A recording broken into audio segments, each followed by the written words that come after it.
Welcome sa Dries TV. Kung interesado ka sa ganitong news, huwag kalimutang isubscribe ang ating YouTube channel. Maraming salamat! Welcome po ulit sa ating panibagong update tungkol kina Kim and Paolo Abilino. Sa bawat update natin, tatalakayin natin ang mga pinag-uusapan sa mundo ng social media tungkol kina Kim and Paolo Abilino. Kaya naman kung hindi pa po kayo nakasubscribe dito sa ating channel nako, i-click nyo na po yan and isama nyo na din ang bell button.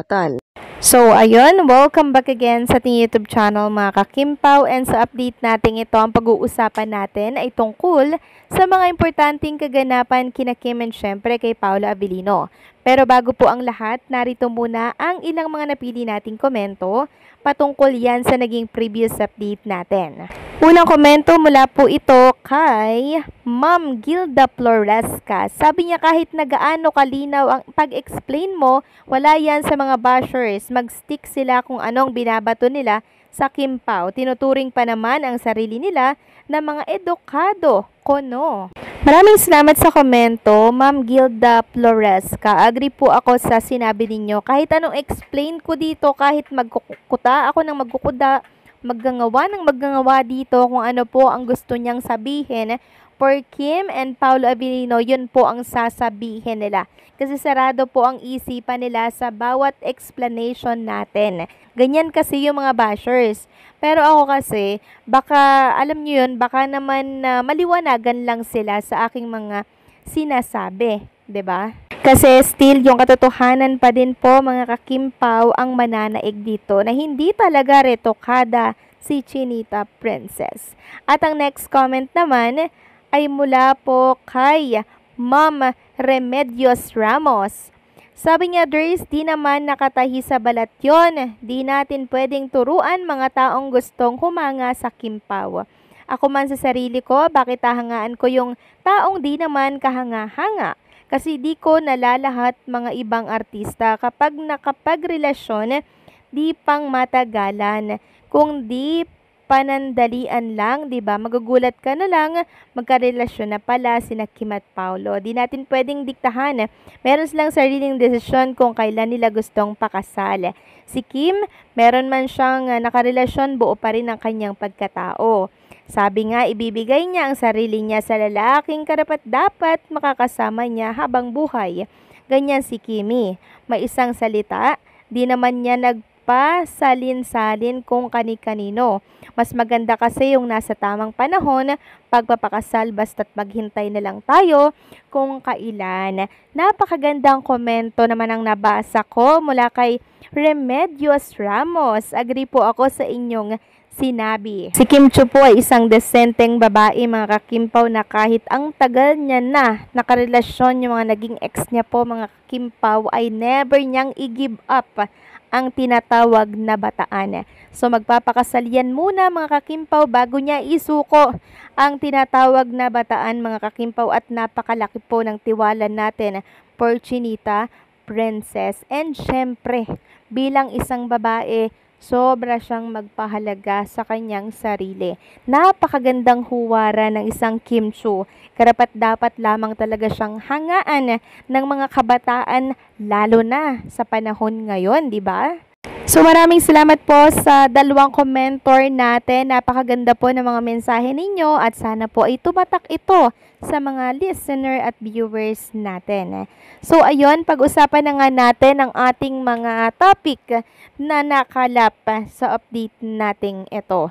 So sino na po ang excited for the Alibay teaser?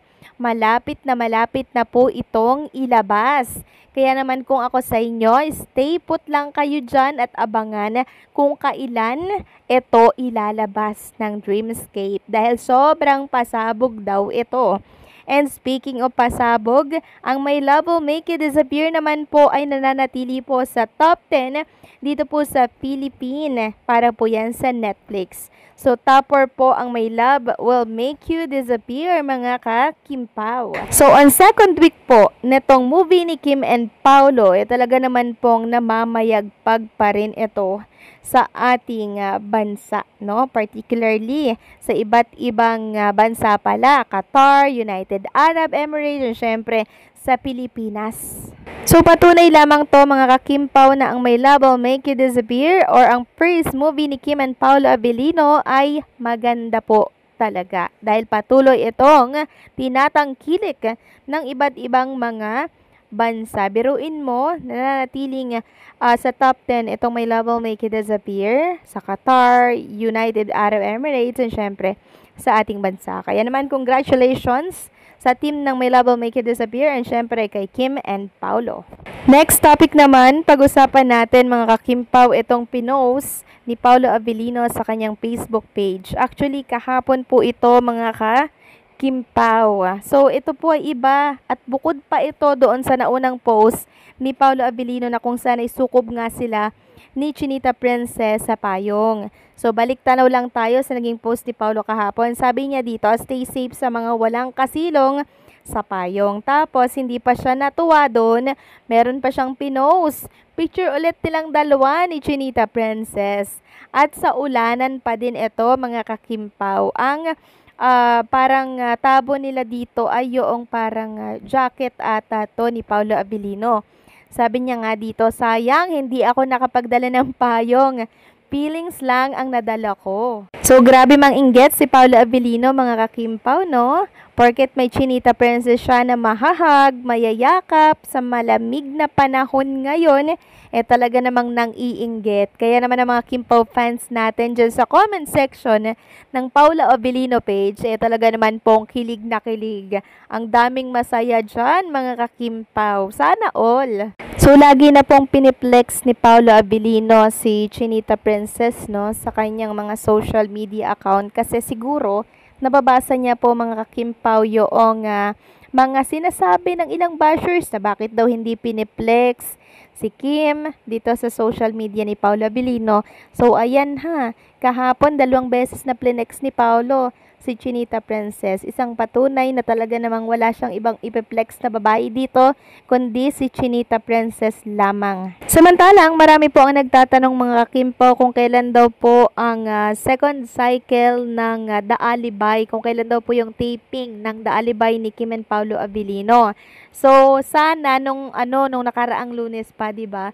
Kaso nyo nga mga kakimpaw ay meron pong bagyo, kaya postpone muna yung taping ng The Alibay. Ulitin ko lang, postpone po muna kasi may bagyo mga kakimpaw at syempre hindi pa po maganda ang panahon. And sa oras naman po na maging okay ng panahon, balik taping na naman sila, pupunta na naman sila sa Cebu para po sa second leg ng The Alibay. So, sa ngayon, habang may bagyo, sulitin muna natin si Kim Chiu dyan sa It's Showtime. So, paano mga kakimpaw? Hanggang dito na lamang po ang update natin. Maraming salamat sa patuloy po na pagsuporta.